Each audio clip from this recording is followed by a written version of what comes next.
This is NTV.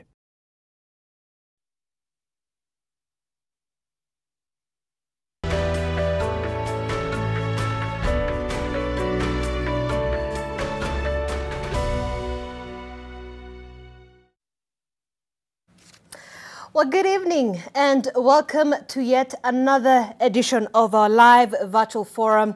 And today it's all about health and well-being of youth in our society. And so, higher and tertiary learning institutions have quite the role to play in ensuring that students are well taken care of, because most students join the university during the age of transition to adulthood.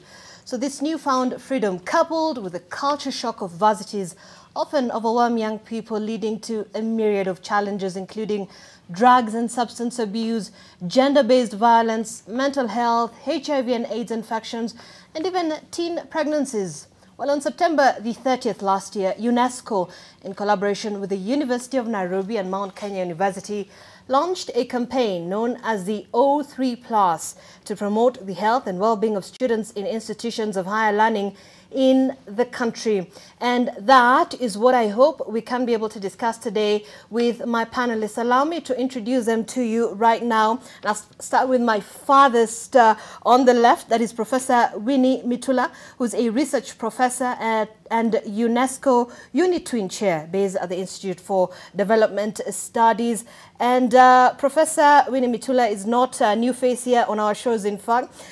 She has a background in political science and public administration and is also specialized in policy, institutions and governance. Thank you so much, Prof, for joining us today. And of course, right next to Professor is Marie-France Agbo-Hines. She is the Regional Project Officer on the Our Lives, Our Rights, Our Future project. That is actually why we're here, the O3+ for UNESCO. Thank you so much for joining us today for this conversation. And of course, right next to her as well is Lucy Gathoni, who is a student from the University of Nairobi. She is currently pursuing her third year degree. That is a degree in Bachelor for Commerce. Thank you so much for joining us. And I know that you are actually you are actually a captain of the girls' volleyball team. Yes. And a footballer in the girls' local team. Yeah. Thank you so much for joining us. We'll be getting really good insights from you, I am sure, certainly on a number of issues that regard the young people in our country. And of course, last but not least, and I must say I'm quite privileged to host her, Janet Mbuga. How are you? How's everything? I'm good. Good evening. Good to be here. Good evening. Fantastic to have you on board. And of course, this is a conversation that is quite timely. We will be seeking to answer a number of questions in the country. You are a Kenyan media, you are a media personality, a gender equality advocate, and we know that you have certain different initiatives that focus on young people, especially girls in our society. The Noah Dada initiative. We'll certainly be speaking much more on that and exactly what that means for the country. But allow me to first begin with Marie-France. Maybe just tell us a little bit about the O3+ project initiative. Just give us a glimpse and an idea of what that entails and what informed the choice of focusing on young people within higher learning institutions for this project. Yeah, thank you very much, Asante Sana, for having the chance to be here tonight. And yes, let me explain, when we speak about O3+, we have to also speak about O3. And let me unpack the O's. So when we speak about O3, we basically speak about the project which is called Our Rights, Our Lives, Our Future. So this project has been run by UNESCO and supported by several donors for the couple years. And its ultimate goal really is to support sexual reproductive health, reduce gender-based violence, increase knowledge on comprehensive sexuality education, support the reduction of unintended pregnancies, early child marriage. So this is a very broad approach that we have there, and obviously also reduce HIV infections and sexually transmitted infections as well. So this was the O3 project, and the focus of that project was mainly basic and secondary. So when we speak now about O3+, we still have the same objectives, but the target group now is higher institutions, tertiary institutions, and higher learning institutions, because these groups and these young people are also vulnerable to sexual reproductive health, and we all know negative sexual reproductive health outcomes obviously lead to disruption of education, career progression. So obviously this is, looking at the statistics and the data, a group that is very vulnerable as well. That's why the O3 Plus project has been launched in September 2022, last year.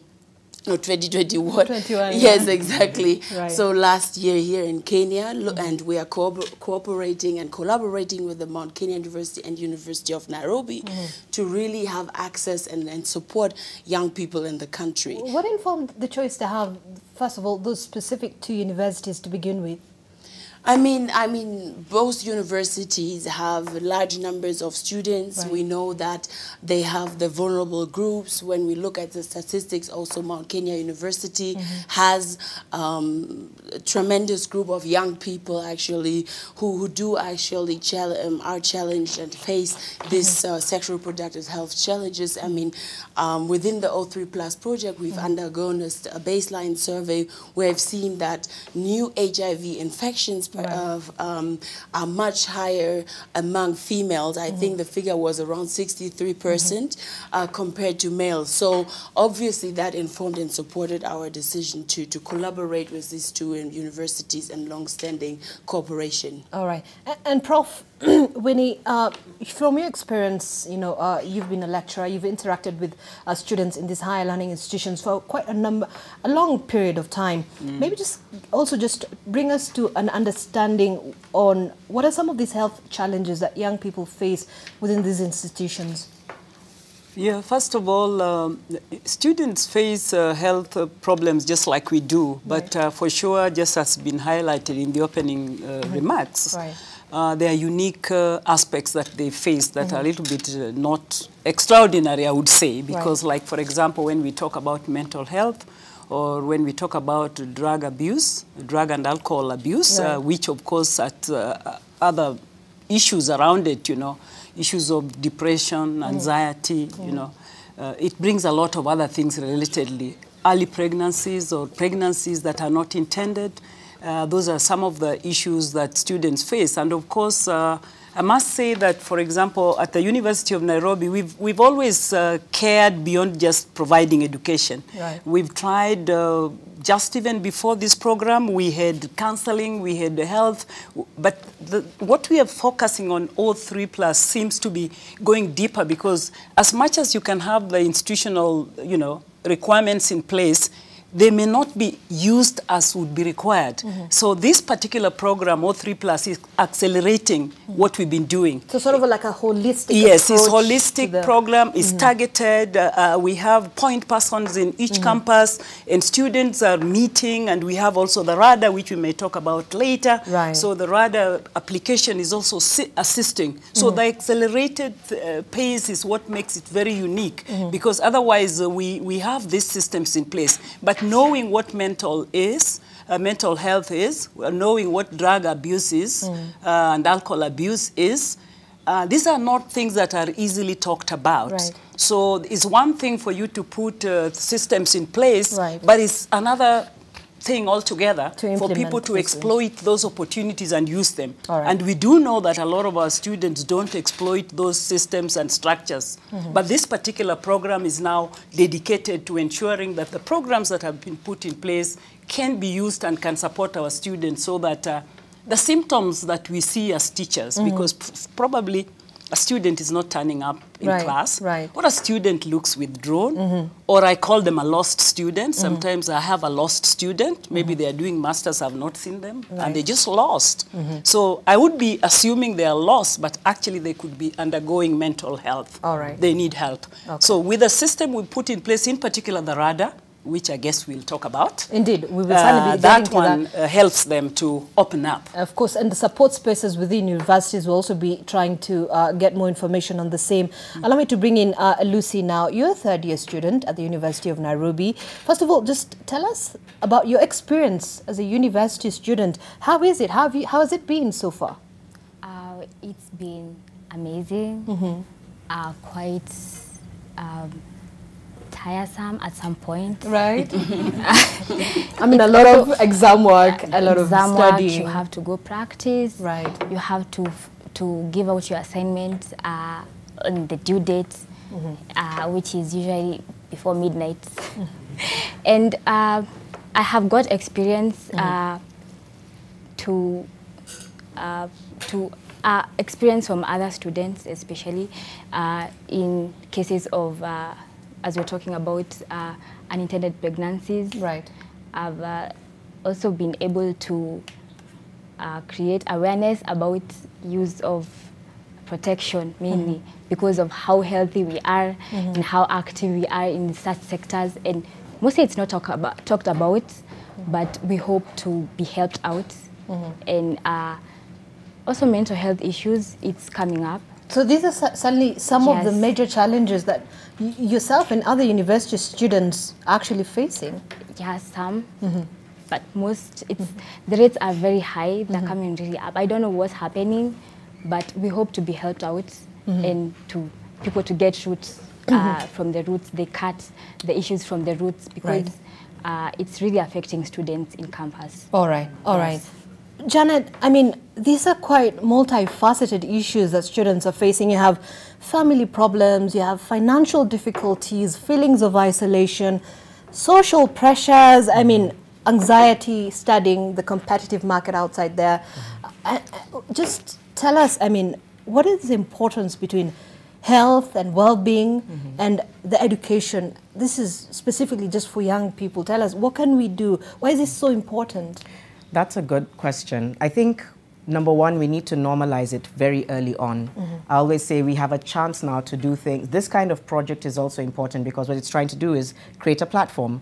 The thing is, though, we have to almost dig deeper and unlearn a lot of things that we'd normalized. For instance, issues around mental health were always considered in some way foreign. If people were projecting certain issues, either you would have remarks like, that's in your head, or you have a deeper issue, or you need exorcism, or it would always be a bit extreme. But we actually need to normalize the fact that there are so many variants of mental well-being that have been disrupted, whether it's through the pandemic, whether it's underlying issues in the family. Once we're able to normalize and have conversations in the family, in religious settings, in schools, in campuses, that's a good step forward. The other thing we need to do is validate students. When Lucy's here saying, I hope somebody can hear us, and I hope somebody, I don't know what's happening, there's an invalidation of what they're going through that I think needs to be addressed. I hear people talk a lot about saying, we want to challenge mental health and we want to address it. We have to get our hands dirty if we want to address mental health. Platforms like O3 Plus are great, and then they need to be scaled. You were talking about just now, which we'll probably go into, is maybe campuses having health desks, for example. Creating several platforms across the board and integrating it in every institution so that it is normalized. A lot of what I do is try to normalize otherwise taboo conversations. And when you do that, it opens up people and they say, oh, that's how I feel. Oh, thank you for giving me a platform to say how I feel. So you've received quite positive feedback in terms of the conversations that you have within your own platforms? Really positive, because what happens is I kind of use the platform, but allow people to lead with what they want to say. You know, so it's led conversations by either young people or young girls or young boys. And even though the focus is on SRH and menstrual health, it's not isolated. You'll still hear about teen pregnancy. You'll still hear about depression and anxiety. You'll still hear about issues, worst case scenario, around suicide. So if we're going to want to address it and nip it in the bud, the way my peers are saying and my colleagues, is We have to normalize it. We have to mainstream it. We have to create safe spaces where people feel comfortable talking about what they're dealing with. Then we have to be solutions oriented. Like what happens then? Are we normalizing therapy and making it accessible? Do we have places in campus where somebody can say, I don't feel okay today, and have that taken seriously? Do we have that in police stations and in different spaces? So normalize, mainstream, and create access. They may seem small and simple, but that's the bare minimum. And then you scale access and enhance conversations on the same. All right.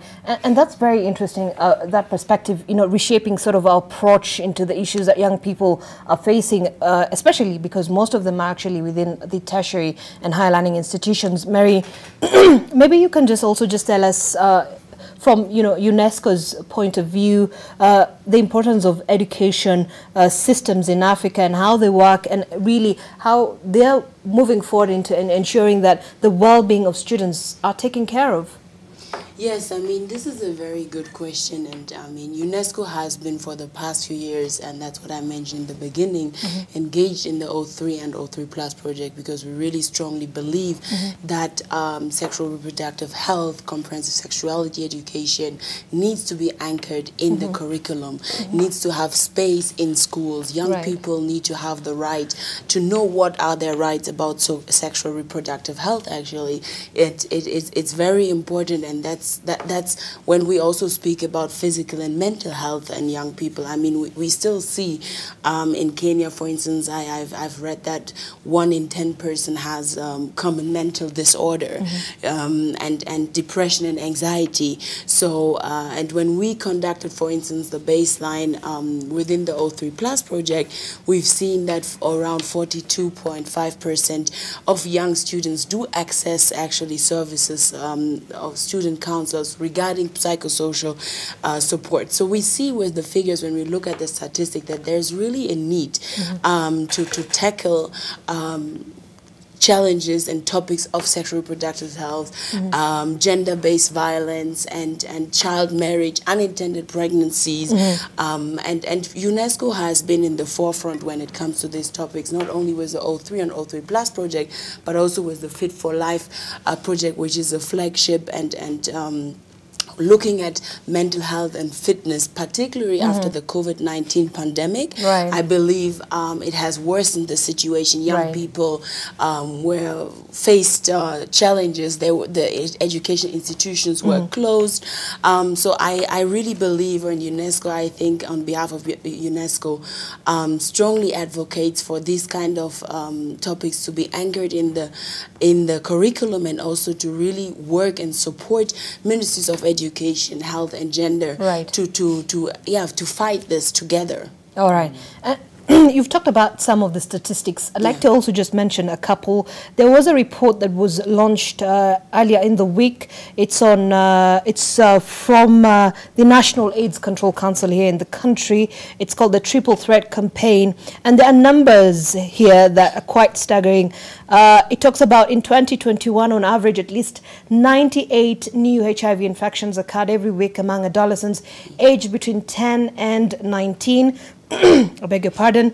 It also talks about Kenya being the 3rd highest teenage pregnancies worldwide, where 1 in every 5 adolescent women aged between 15 and 19 are already mothers or pregnant with their first child. Prof, what are our institutions doing in order to address some of these challenges? I think institutions are doing a lot, especially higher and tertiary education. And one thing, when it comes, for example, the area of pregnancies, unintended pregnancies, it's a very delicate area, because it's an area that needs a joint effort, just not of school alone. It also needs peers, it also needs parents, and the peer part is quite critical.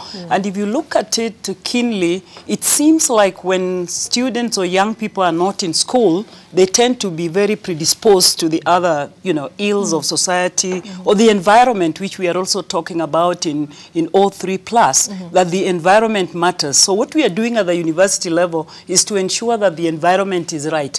there is no abuse, you know, there is gender equality, everybody feels they belong, and there is counseling available, there is also applications available that you don't have to go and actually do it in front of a doctor or in front of a teacher, because we also know that some of these things are very delicate, things that protect girls so that they don't get into, for example, an intended pregnancy is a very delicate area. Some of the young people cannot even talk to their parents or their sisters.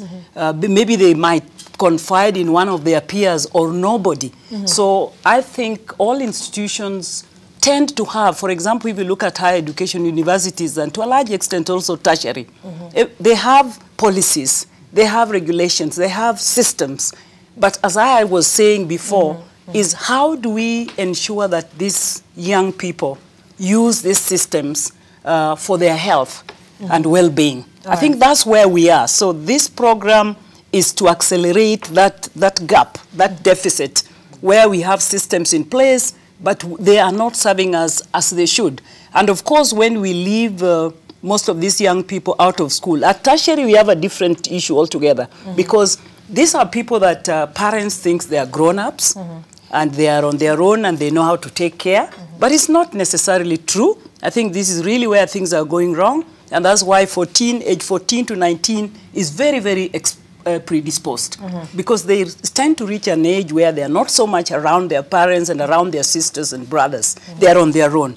Now come university, where they're 18 plus 2021, and they have their own space. I mean, there's a whole new freedom out there. And whole new freedom that you can just fail to know how to handle. I remember as an undergraduate some years, decades back, you know, girls who didn't come from open up spaces where you could go and come back didn't know how to leave their rooms and go and not come or come, you know, because that really takes a lot of learning to know that you can leave your room, go do what you need to do out there or in the night, or go out or date, and come back to your room and still behave and be right and get to class the following morning. That takes a lot of discipline, a lot of learning. And if you're just jumping from the pan, like you've come from a very close door with your mom and dad around, and then tomorrow you have a whole world to yourself, you lost. And I think this is what universities have to now deal with, because we thought we had grown-ups, but they are grown-ups, but they still need support in the area of health and well-being. Lucy, you know, you are in the thick of it, literally. You know, I mean, you have, from a personal experience, from the experiences of, you know, your peers, just take us through, and I know you've talked about some of the challenges and not being hard and mental health issues. Just take us through probably perhaps experiences from other students or yourself on how you've been able to navigate around these issues that are actually affecting you as a young person. Well, thank you for the question. Personally, I haven't had any issues, but I know a few people, a few students who have come to ask for my help. Few of them talk it out, but some don't. It's not easy because, you know, it's like you're prying, you're trying to ask people questions. Why aren't you in class? What's happening? They won't tell. Most don't tell. Most don't tell. Do you feel like perhaps there isn't enough information out there on how people can be able to share the issues that they're facing? Or is there a lot of stigma? What do you feel could be the issue? There is stigma, and there is access to the wrong information from the wrong sites. Yes, because some sites don't provide adequate information on how to deal with some issues. But if there is also a radar app that Professor was talking about, it has such information that are very helpful to students. And if they could download the app, it's called radar app, they'll be helped. But some sites, I think people need to figure out what they want and where to get the information from, and they need to listen to people. Some experiences from people, especially these people who have gone through that and they've come out successful, they'll be very helpful to the students. So you were saying that there is actually need for mentorship. True. Which is lacking to a great percentage. Yes, somewhat. somewhat. Yes. All right, Lucy. On that point, Lucy, we will be getting back to the conversation. We'll just be taking a short break on of course, the live virtual conversation that we're having today on the health and well-being of young people within our higher learning institutions, and very interesting perspectives coming from these wonderful women on my panel this evening. We'll be back with that conversation. Remember, you can converse with us on our social media platforms at NTV Kenya, at Zenobis Smile. We'll be sampling some of your questions and views. Stay with us. We'll be back.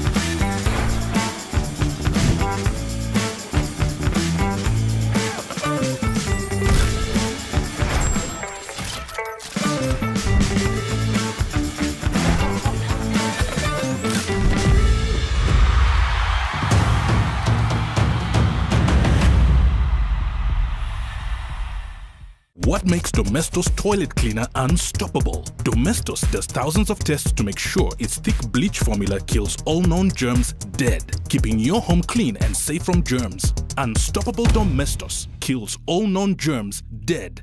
Good night, gentle toes. Good night, soft cheeks. It's time to sleep. Peaceful nights start with skin protection. A new Pampers Pants with a touch of olive oil offers double skin protection. Its absorbent layers lock wetness away, and its moisturizing lotion with olive oil keeps your baby skin protected all night.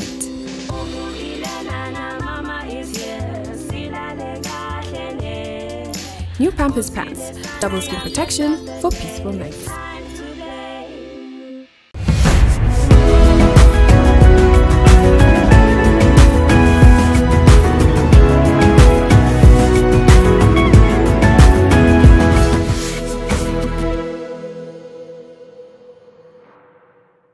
Stubborn dark marks? Stop. Discover the power of vitamin C with the new Garnier Even and Matte Booster Serum, a highly concentrated serum that deeply penetrates, clinically proven to reduce dark marks by 43%. Get even glowing skin from day 6.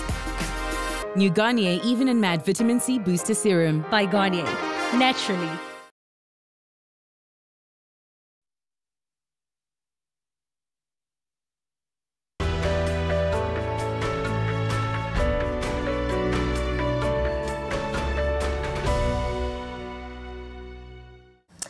Hi, thank you for staying with us. This is yet another edition of our live virtual forum. We are discussing the O3+, and of course we'll be telling you much more about it. And it's all about the well-being and health of young people within higher learning institutions.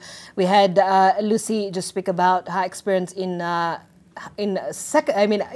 university, and of course what has been happening. Janet, let me bring you into the conversation. She's talking about perhaps lack of the right kind of information that will perhaps young people be able to access.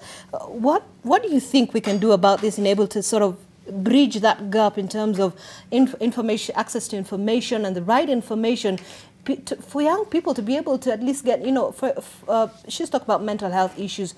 Who do we speak to? I mean, I have issues, I will miss school, but where am I going to get the information to go and speak to, someone who will help me? Where do we start bridging this gap? Yeah, exactly. I think, I like how she mentioned this application, as an example. Right. It's creating resources that are made easily available and that are fact-checked by experts.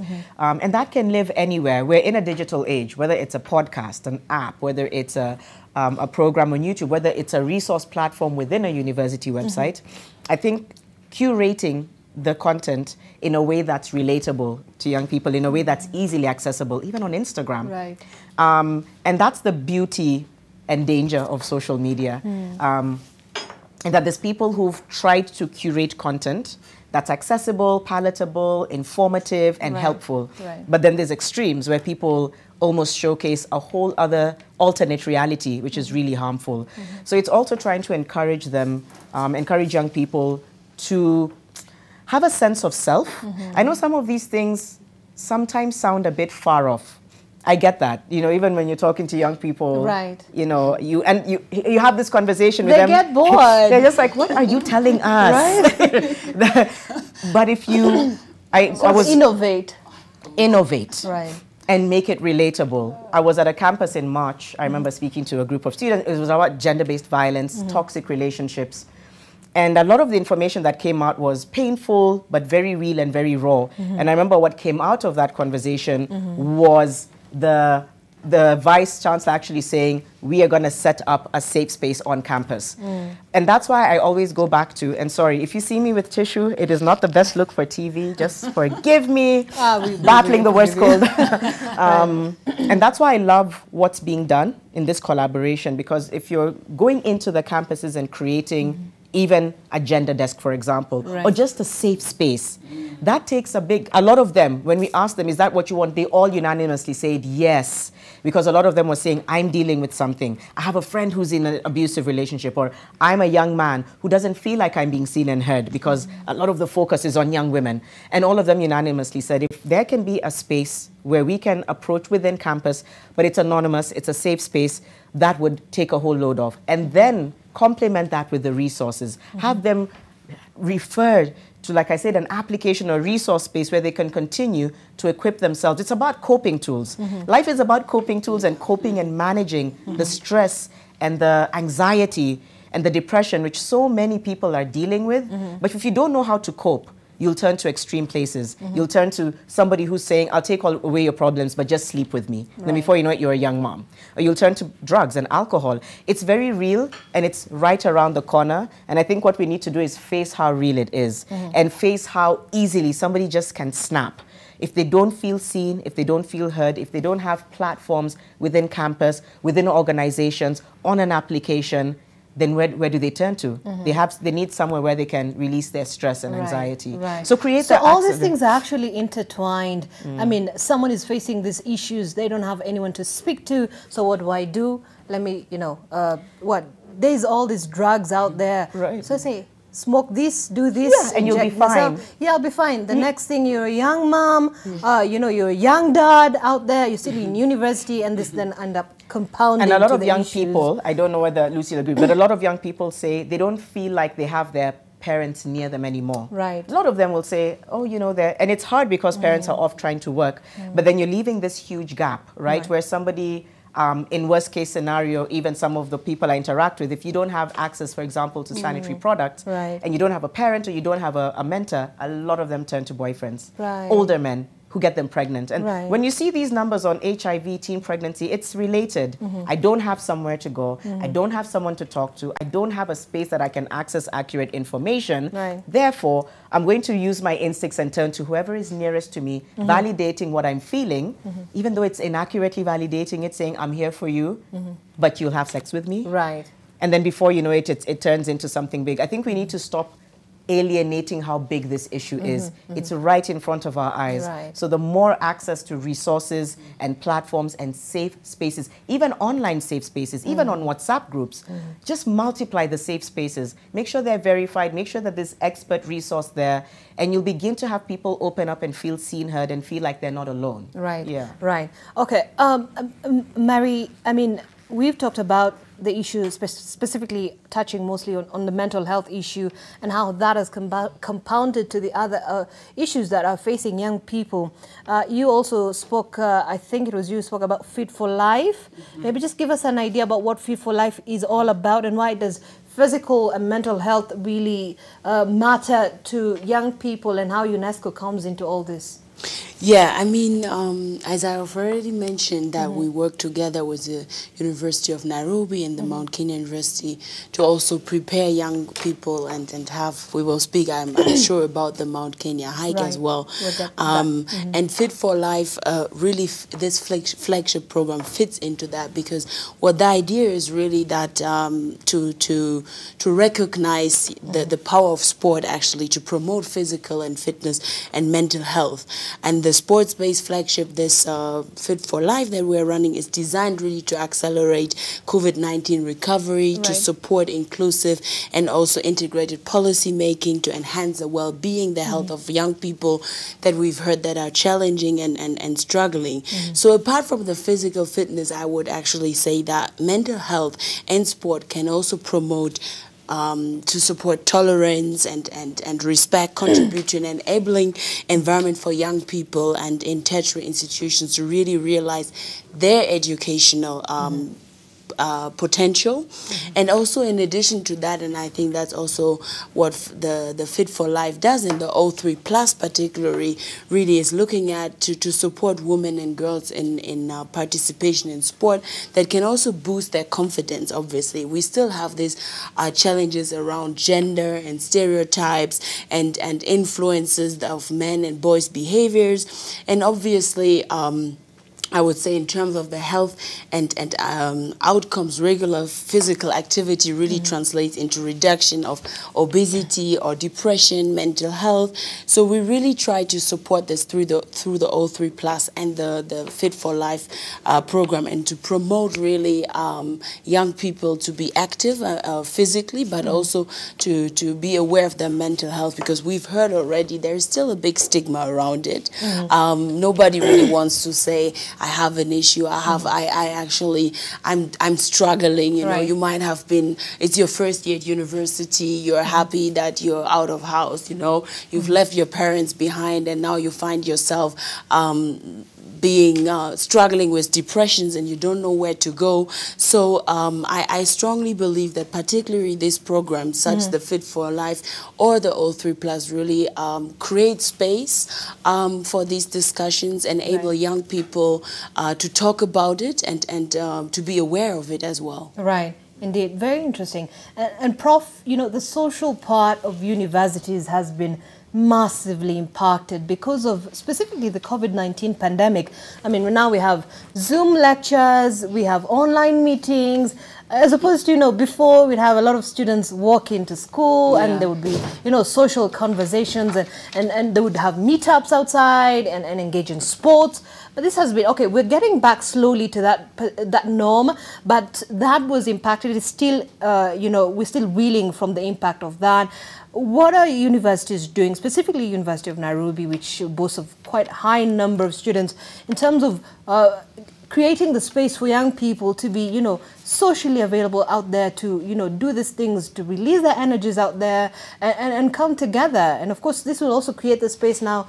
Janet is speaking about, you know, talking and releasing, you know, things that are probably inside you. Yeah, I know when we talk about COVID-19 and its effect, for sure that has been a disaster and a blessing. Right. It's quite a mixed bag. And as you know, at the beginning, most of us were quite resistant to going online and cutting this social connectivity. Right. And then eventually people got to find that it was going to be a way of life. So people began to learn to like social life, you know, learning online, not meeting people. You'd stay very unfortunate. We've been able to teach, supervise, and graduate, probably without seeing a student. Right. That is on that level. But you interact with them online. That was deep COVID. But with COVID easing now, and us taking that into consideration, for example, our undergraduates are largely in. They have the synchronous learning where they do both. Sometimes they are online, sometimes they are physical, quite a number are physical. And I'm also glad that now there is, you know, campuses have activity, not as before, you know, campuses. It's not as before, but at least you begin seeing students around. Right. And I think what we saw during COVID and after COVID, and in particular midway between COVID and off COVID after, you know, we opened up, you saw people longing to be where they belong. Like you'd have students who have come, they're not in class, they're just in the garden there, they're just trying to walk around. And that actually is like a call to even us who are meant to be managers. When you find a student leaves home, comes to that campus, and is just walking around. And this is a very common thing at the University of Nairobi, unique as it might be.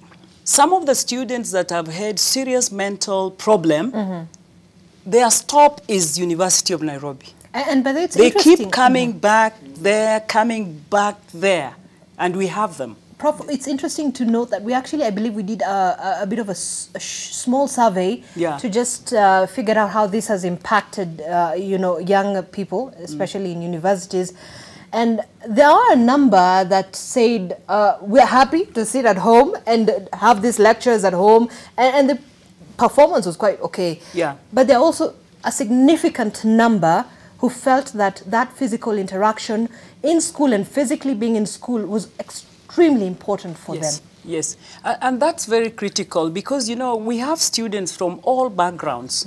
We definitely have students whose, you know, where they come from may not have a good space to engage, to work, to interact. And coming to school really is the interaction space. Whether we have them residents like the ones who are in the halls, or whether we have them coming and going back home.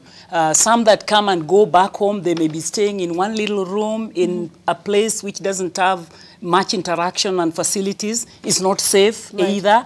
So you'd rather even come and sit in the courtyard there and be around a safe environment. If the library is open, you can walk there. So basically, if you look at how COVID, what came with COVID hit students more, I would think. Of course, there are those that were not hit. Maybe they have now liked, and, you know, especially if you are a struggling student. Right. And online, you don't have to, you know, come from Athi River or, you know, Muranga or Kiambu to class. And some have been coming from pretty far, like to learn and go. That you like that part of it. Right. But if you are a student who is quite okay and staying in a place here in Nairobi and is very limited space, is Ngara, maybe in a one-room place, hostel, definitely you will have to wish to come to campus. And more so the interaction, social interaction, very, very critical. Right. What Marie is talking about, fit for life. You know, people have to exercise. Where is the place to exercise, to interact, to do your rugby, to do your volleyball, to do your walking? We're lucky at the University of Nairobi. We have enough space. You know, you can just do even your evening walk, your lunch hour walk, and along the walk and interactivity, you meet people, you can talk, you can vent out. But imagine a student who has mental health and is blocked out there, either with parents that they can't talk to. Makes it even worse for that student. Definitely. Lucy, just tell us exactly from your experience, your peers as well, how has it been during the COVID-19 pandemic? What has been the impact psychologically, physically? Because I know you'd walk to school, now you have to stay at home. Perhaps there are other issues that you're facing at home. Just take us through that. Personally, I liked online classes. You prefer that? I prefer that to physical classes. You're able to do your things and still record classes, to review later onwards. But also at some point, it became monotonous. You miss physical classes. Did you miss volleyball? Did you miss football? Oh gosh, I did. I missed volleyball and you know, working out. At some point I added weight, but you know, like when you're back to physical classes, you're able to interact with your friends. You check them out. You practice. Usually after classes, you do volleyball. For those who go for volleyball, for footballers too, you open up. The environment that comes about in those fields, it's just not as the same as you being in the laptop the whole day. All right, so do you feel like perhaps to a certain percentage that the remote learning affected you in any way, like mentally perhaps? I don't have such instances, and I'm thankful. Yeah, we thank God for that. I'm so thankful. But I know a few people who are not able to, especially those who come from remote areas that has no internet connectivity. So those are quite big challenges. It was quite a challenge to them. And some had to actually come back and redo the units that they were supposed to be doing online. So it was quite a challenge to them. Yes. All right. Janet, maybe just tell us about the importance of having, the integration of the different sectors who would be involved and this, stakeholders involved in tackling issues of mental health among our young people, and how they can be able to come together and fully address this particular issue. And of course, so that we can be able to at least attain the highest and best quality education for our young people. Yeah, there's this statement that I really like, which is when everyone is included, everyone wins. Right. When tackling issues like this, it has to have an integrated and intersectoral approach, right? Because you actually want to be at a table where everybody looks different. You want to have a different mindset. You want to have somebody who is able to bring an element of how are we going to scale or communicate, an element of, I mean, even this in itself is great, having the education and the development and the, case study or, I guess, beneficiary, so to speak, and then amplifier. But we need that across the board. And this is why I'm saying I have an issue with how siloed some of these conversations are. There's an element of not wanting to face a situation head on. In 2020, when there was the first big story around teen pregnancy, I remember everyone pointing fingers at each other. The church was pointing fingers at parents. Parents were pointing their fingers at students. And at the end of the day, there's a vulnerable child here. Right. And we're all doing this to each other. And it's because they say when it comes to things like comprehensive sexuality education, it's still a very kind of like taboo conversation. Because they say if you're doing that, you're promoting sex. But here's the reality of what's happening. The more we try to sweep things under the rug, the worse they get. Right. And that's what we're seeing now. We're seeing a result of, for so long, trying to just stall issues and say, we don't talk about that here. You have to. It's not nice. It's not great to admit that there's young people having sex. It's not a comfortable thought process, but it's happening. And so what are we doing? How are we talking to them about waiting till they're ready or being safe or whatever it is? Let's talk about it. And so when you have an kind of like intersectional approach, everyone's voice is there. An example I can use personally is what I did with the platform when I did this book called My First Time, and the idea was first-time period stories. And I was trying to look for as many diverse voices possible. Even some men, at about 8 men featured in the book, different religions, different races, different ethnicities, but bound by this one occurrence that is a normal biological function. But what that did also is it shed light into the different gaps and issues, cultural, religious, all of that. Nice. If we can adopt a very diverse and inclusive approach to all of these issues, because remember, culturally also, mental health is one of those things that is seen as evil, for example. This is a mindset issue. It's a behavioral change, and it's a long haul journey. Right. It's a long haul journey, and the day somebody told me progress is fragile, I made peace. I was like, actually, yeah, we're going to be here for a while, but let's keep doing what you're doing today, having the conversation, being bold, being unapologetic, and being very solutions-oriented in very unique ways. I love that there's a fitness element because people don't think about that. Taking a walk is therapeutic on its own. So encouraging people to say, walk out there, take your friends and take a walk instead of maybe going to the pub as an alternative. Right. Do something that gets your hands busy. Volunteer at an organization. Right. You know what I mean? Give back.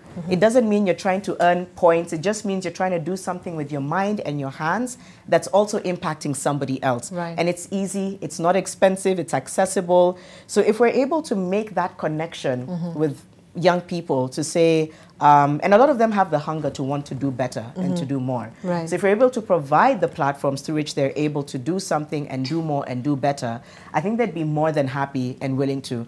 But that integrated approach, it's very disruptive, by the way. It's not fun because you have somebody sitting there saying, everything you guys are saying will not work. Right. But you ask them, okay, why? If they're at the front lines, if they're the ones most affected and they're telling you it won't work, you kind of have to listen to them. So, but I've noticed how much of a difference it makes of everybody bringing in their experience, their expertise, their line of sight, and eventually you're able to find different ways to tackle one issue. Right. It's one issue, but it's different ways in which you can talk to the community or to youth or to women or to men or to religious leaders.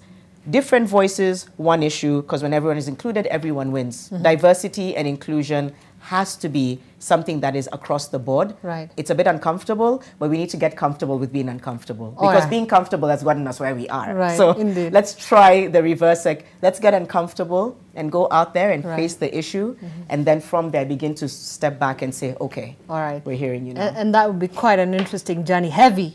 I was speaking to young teen moms in 2020, 14, 15-year-olds. It's not easy, you know, but the moment you kind of make them feel like they have a safe space, what they're telling you is their reality. And that reality is the reality for millions of others. Right. And sometimes the reality isn't comfortable. You know, it's relatives and it's abuse and it's incest and it's all these things. But if we keep under rug swept or like glazing over it, it just balloons. Indeed. So let's create the platforms where they can be honest, where they can feel like their raw, honest truth is being seen and heard, validated, and that there's experts willing to say, yeah, okay, let's figure out how we can create access points to make you feel like you have a purpose here. Indeed. And one step at a time. Yes. All right, let's now just take a quick break here. When we come back, we'll be talking about the Mount Kenya climb. I don't know if you've ever climbed Mount Kenya. Well, I haven't, but it's part of my bucket list. I will certainly try, but when we come back, we'll tell you about that and why that is important in this conversation. Stay with us. The hashtag I forgot to tell you is hashtag O3+ at NTV Kenya at Zainab Ismail. We'll be back in a short while.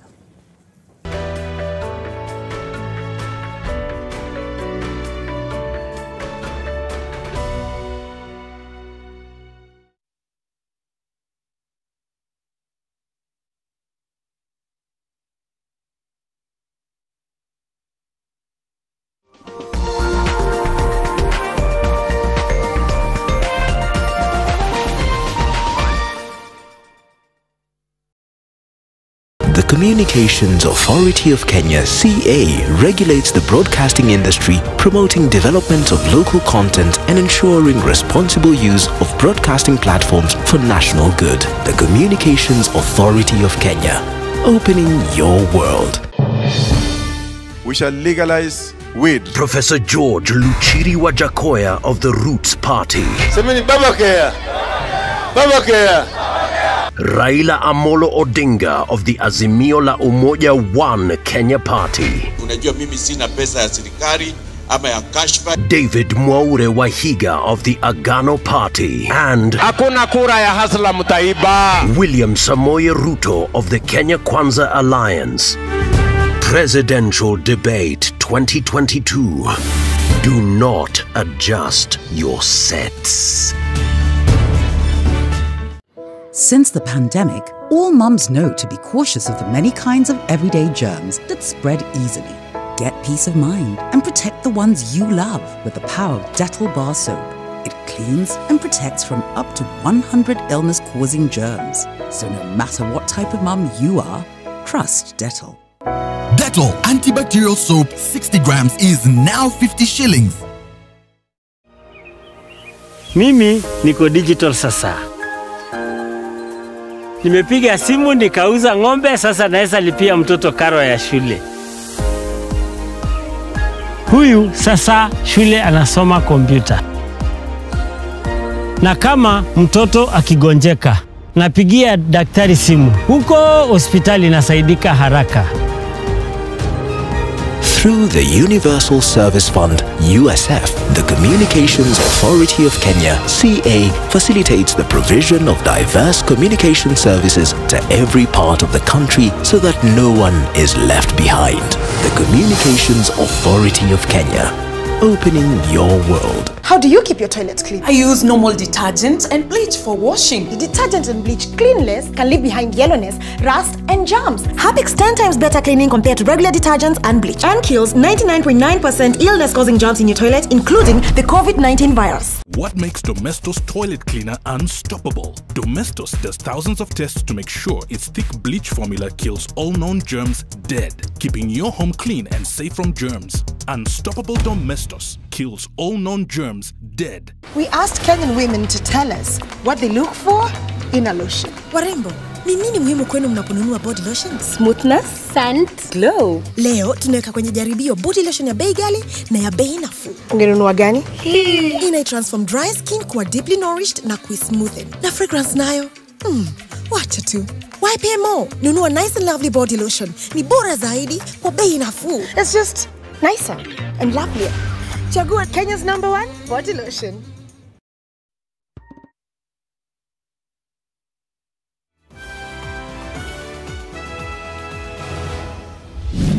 Ready, set, vote. The first set of ballot papers arrive. All ballot papers will come through Jomo Kenyatta International Airport.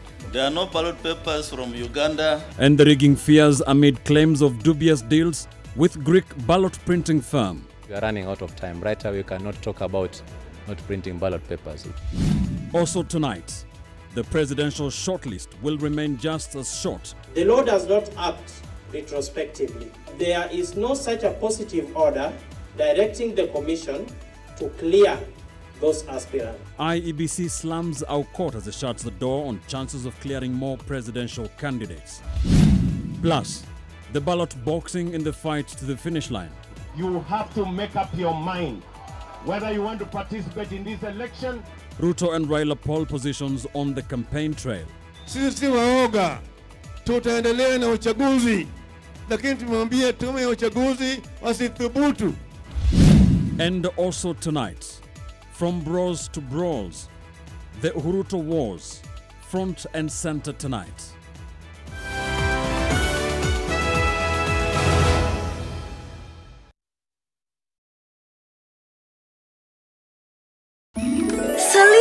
Selena! Don't get puzzled. She's my twin. I shine your toilet. And I bathroom. So, is your bathroom clean? Yes! Presenting the new Harpic Bathroom Cleaner. Compared to ordinary detergents, its thick formulation gives you superior cleaning and kills 99.9% of germs and viruses all around the bathroom. Blue for the toilet. And red for the bathroom. Harpic Bathroom and Toilet Cleaner cleans and kills 99.9% of germs and viruses.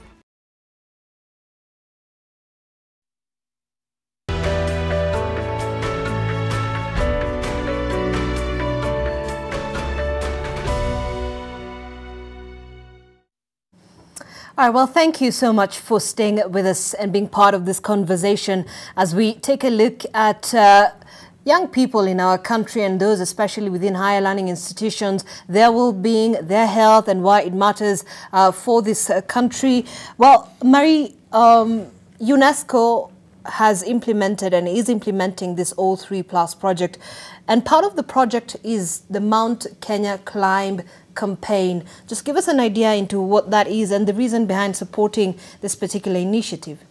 Yeah, I mean, the Mount Kenya Climb that also Lucy is participating in, we really believe and support this particular activity because it really creates awareness around the health and well-being of young people. Right. We believe it's a climb that young people, I think around 9 students from the Mount Kenya University and University of Nairobi are participating in, and they have undergone a very rigorous training. I respect that. And for the past few months, and the preparations have taken them, I feel, around already to different hills. And the idea really is to show and to demonstrate young people how important their health is, how important their well-being is. And we really believe through the use of young people doing it, we will obviously attract also many other young people to support this and have positive health outcomes. So that's the idea of the Mount Kenya Climb actually, and the campaign that we're supporting. Right. Let's get your reaction, Prof, in terms of what the institution is gaining from this particular initiative through the Mount Kenya Climb. What does it mean for the institution?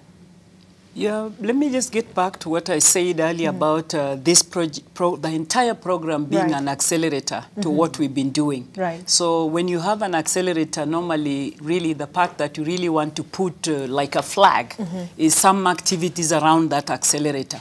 And we've been doing quite some activities that are remarkable. I remember participating with our Vice Chancellor, Professor Kiama, and Janganyi, Professor Vice Chancellor Mount Kenya, in the walk. We walked. We've had a walk as well in Thika.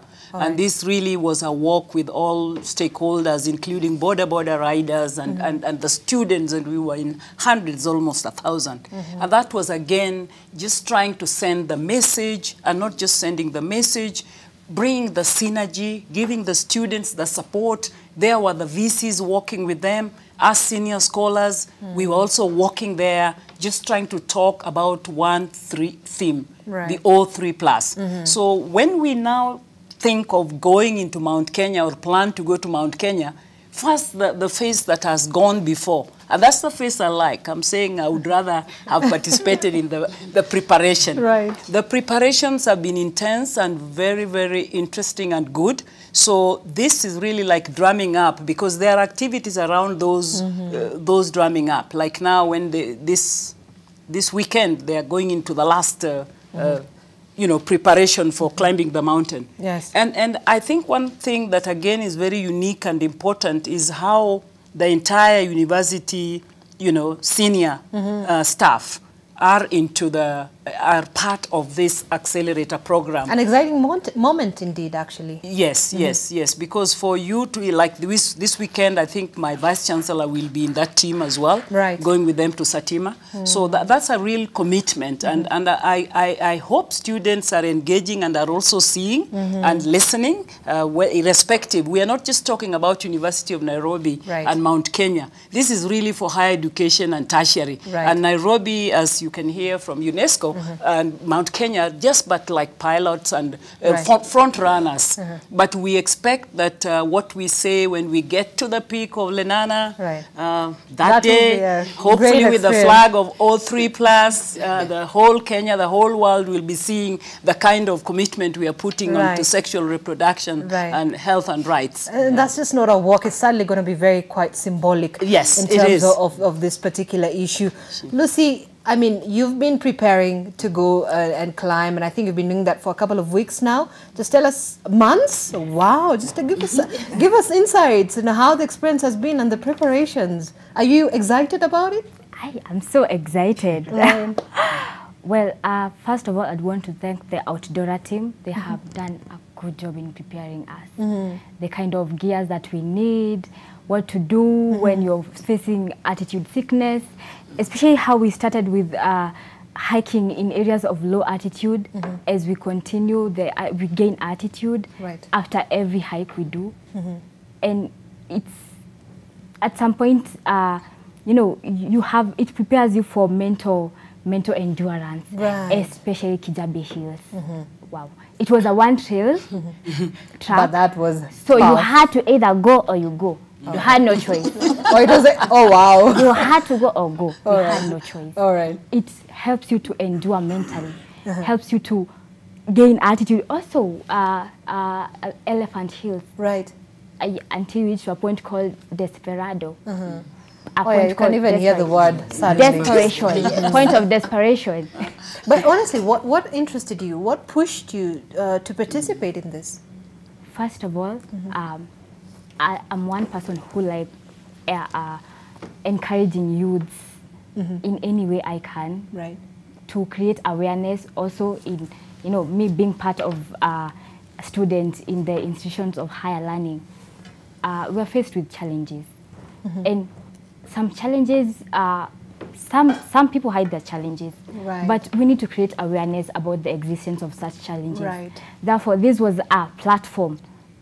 An open platform to to create awareness in such challenges. All right. Yes. All right, Janet, I know, I'm not sure if this is right, but you will be joining the students in their last stretch of training? Yes, first of all, the fact that I'm on national TV means I just have to go through with it, I suppose. But yes, there is the final stretch. I believe that's what it is, this Saturday of training. Right. And there's going to be a trail in the Aberders until, there's a 4.5 or 5 kilometer point to a halfway mark before going the whole route. Yes. So I will be joining. I have not done any training. Oh boy. But from a call we had with the organization she mentioned, they give tips on just how to manage yourself, your breathing, what to take, what to eat, how to dress. Are you excited about it? I'm quite excited for the same reason a lot of us are. I actually do see it. I love how you use the word symbolic. I do see it as a symbolic moment. I do love the idea of pushing young people to push themselves. I think that's so important because, yeah, that's endurance. If you're able to kind of power through. I did a hike actually about a month ago with a friend of mine. I'm on and off outdoorsy, but we were somewhere in Kiserian, and she's very active, and she's like, we're going to do this hike. And I was actually saying, I don't want to, because I can just see a lot of rocks. But, you know, she said, you'll be surprised how good you'll feel afterwards. Now, because I kind of grew up active, I just threw myself in. But I was glad I did it. It was about 2 hours, not training. Like, you're waking up early to do a hike on a holiday. Oh, wow. Those are the friends I have. Oh, wow. Who are just like, for fun, let's hike. But you know what she's saying? Yeah. Mental endurance. And it really made a difference. And the views, sometimes we were able to step back and take a look at the views. Right. Sometimes we were able to navigate the thoughts that are disturbing us. Right. It becomes like therapy. You're having these conversations with yourself. It was so worth it. It was so worth it. Right. I actually said that. So I am doing the final stretch. I am looking forward to it. I will not do Mount Kenya this time. Right. I suppose it's something that I'm not completely averse to. Right. I have had a bit of a background, as I mentioned, in outdoorsy things here and there. But I like what it does to you. I love how it challenges you and pushes you, makes you appreciate nature, and makes you come face to face with your fears. And you know, if you can overcome your fears, you're on the path to something pretty powerful. Right. It's a great way to engage young people, I think, and I hope many more young people will take up exercise and outdoorsy sports. I think it can make a big difference for them. And I think even as the students prepare to do this, I think it's important, maybe you can just give us an idea of really what partnerships and leverages can be explored to ensure that, you know, we have the highest attainment of, you know, education. We're talking about health today, so health and well-being outcomes for the young people. Yeah, in general, I think if we're going back to, again, to the drawing board and trying to understand what the gaps are in a very diverse way, there's so many incredible resources and organizations that exist to ensure that young people have access to a great life. I think the gap is getting them in contact with these resources and organizations. But leveraging on partnerships is everything. It's bringing together, everybody's pulling their power and their weight for the benefit of people, for the benefit of students, for the benefit of access, of education. And so it's about being almost widening the partnership pool to include a wide variety of individuals who can bring something different and holistic to the partnership. And like I said, this is such a great example. I'm happy to be participating in my own way in this collaboration because it's smart. It combines advocacy, it combines digital spaces like the app, it combines sports and thinking.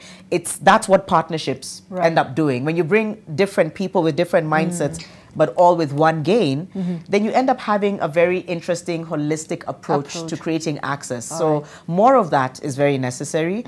Sustaining it as well, again, through platforms like resources and apps and always having conversations is also going to be the next thing is how are we going to keep having... Leveraging on social media? Oh, leveraging on social media all the way. Leveraging on social media and just creating access points where they can come and talk. I, for example, host a weekly podcast.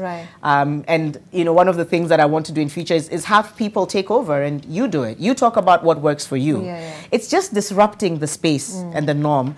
And agency is something I'm so passionate about. Like having people speak to their rights is a very powerful thing to do. And unfortunately, I feel like agency isn't something that is given generously in many countries, whether it's because of patriarchy, whether it's because of politics. Because when people know their rights and can speak to their rights, it will disrupt the status quo. It will make people say, I don't want what you're giving me because I know what my rights are. Right. So any way that we can give agency to young people through platforms, through a safe space, we need to do that. All right. Yeah. Mary, I know that the Mount Kenya is quite significant, not just for UNESCO, but the UN as well.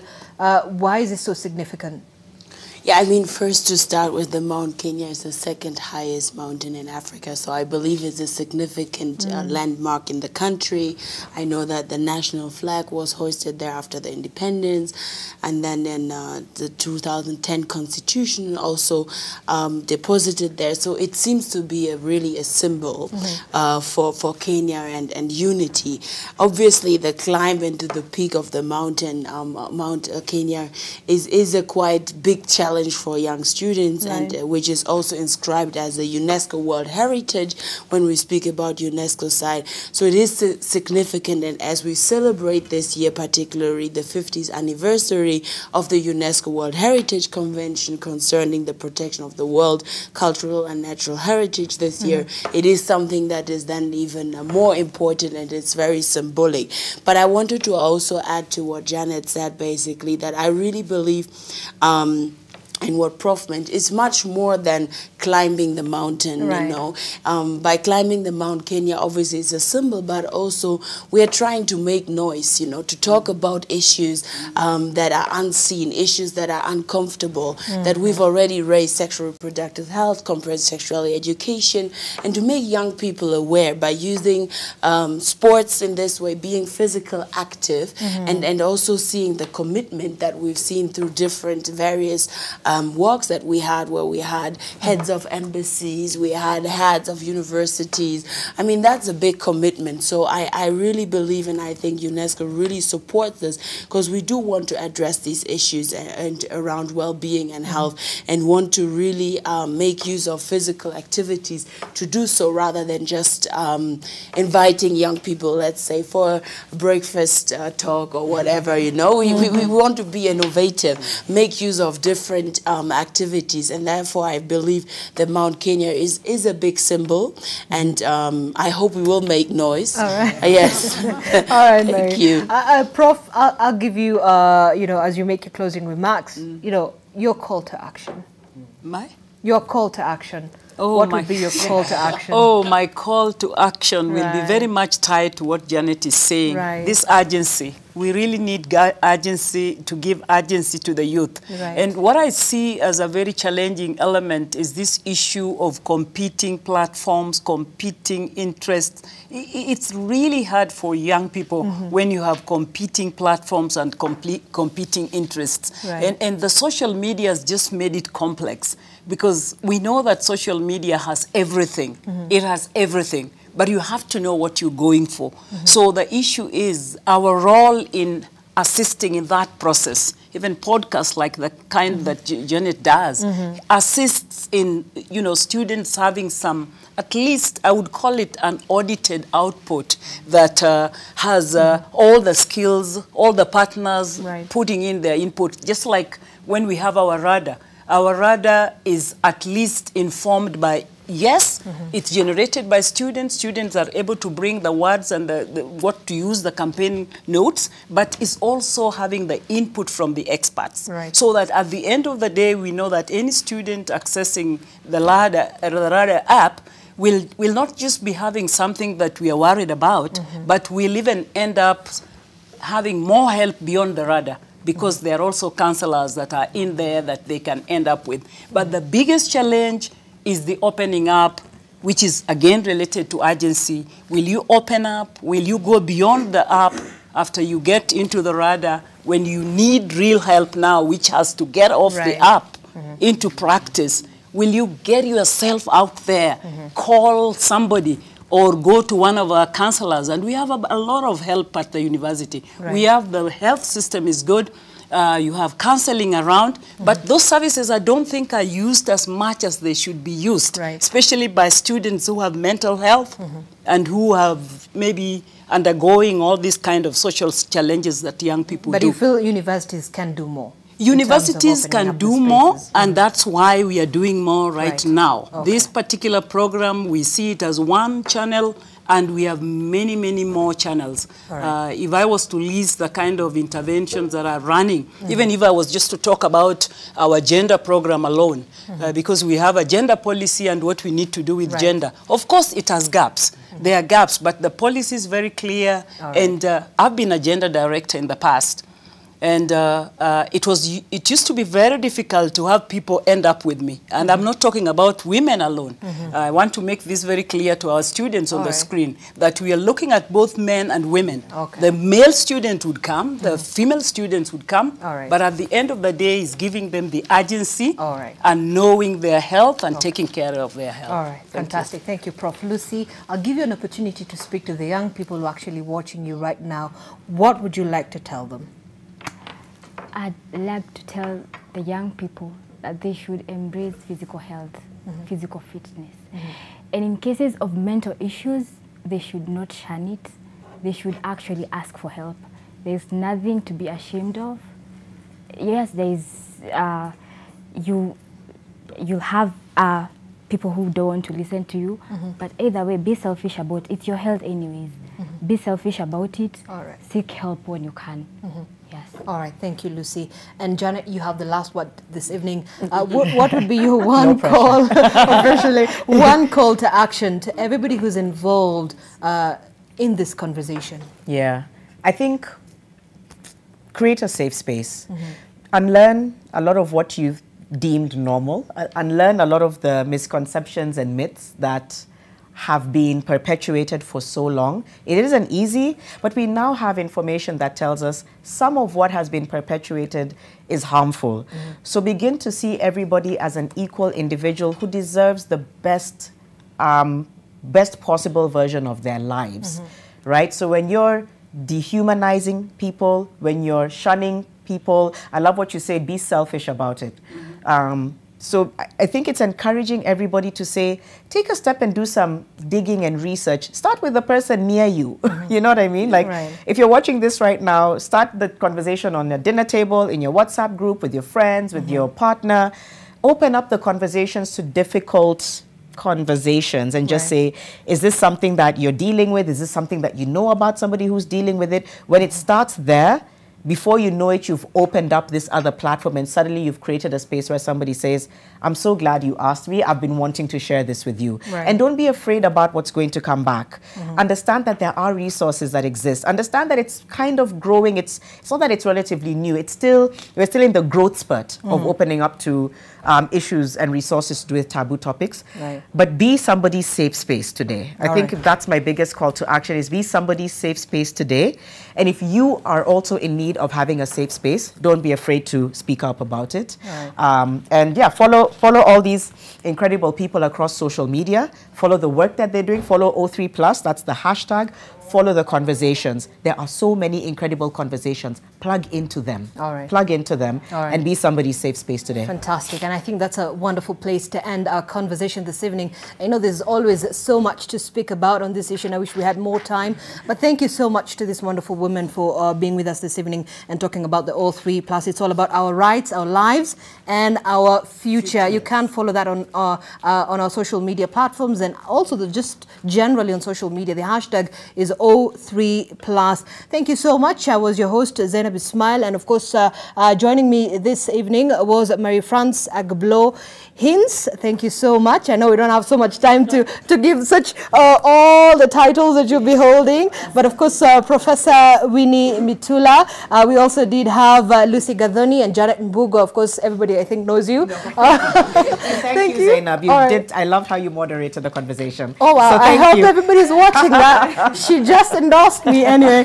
Thank you so much. Have yourself a lovely evening. Remember, NTV Tonight is coming right up your way in just a short while with Ben Kitili. Stay with us for that. Good evening.